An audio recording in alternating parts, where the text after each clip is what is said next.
د کندوز سیمهیز چارواکي هڅه کوي له هغو مالدارانو او کورنیو سره مرسته وکړي چې د وروستیو واورو له امله زیانمنې شوي دي. په زرهاو مالداران او مالونه الحمدلله هغه وژغورل سول. د دغه کمیټې لخوا مواد خوراکي مواد ورته ورول سول چې هغه په ساحه کې مالونه بند پاتې وو، د هغو سره چوپانان وو. نو الحمدلله تلفات بیخي کم دي، د تلفاتو ارقام بیخي کم ده.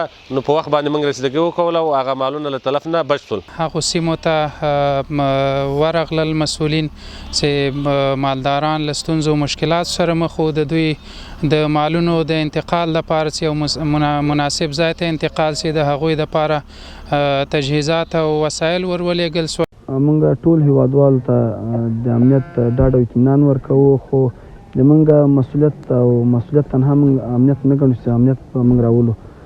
انشاءالله په داسې حوادثو کې هم خپل ملت سره اوږه په اوږه باندې ولاړ. په ورته وخت بیا د دغه ولایت د طبیعي پیښو پر وړاندې د مبارزې ریاست مسؤلین وایي د وروستیو واورو د اورېدو له امله په کندوز کې څه باندې 200 څاروي له منځه تللي او دوی توانېدلي چې د مرستو په رسولو سره د زیاتو تلفاتو مخه ونیسي.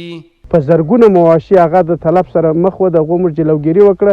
انشاءالله نور هم په دغه کوشش کوو چې دې مخنیوی وکړو. او په ضمن کې داسې دي چې بعضې ولسوالیو تقریبا تخمینا په حدود د 200 مواشي تلف شوي دي. بل لور ته مالداران د سیمهیز حکومت له دې اقدام څخه خوښي څرګندوي. دوی وایي که چیرته د حکومت لخوا د مالدارانو ستونزو ته پر وخت رسیدنه نه وای شوی، ممکن د سړې هوا له امله یې ګڼ شمېر څاروي له منځه تللي وای. د دې ولسوالیو مالدار ګرده په دې دشت کې بند و. نو د مولوي صاحب او د ولایت د مقامه څخه د جناب رئیس صاحب څخه د ټولو څخه مننه کوو چې راله زموږ په ستونزو یې ځان خبر کوي او موږ ته په اضطراري حالات کې کومک راورسوئ.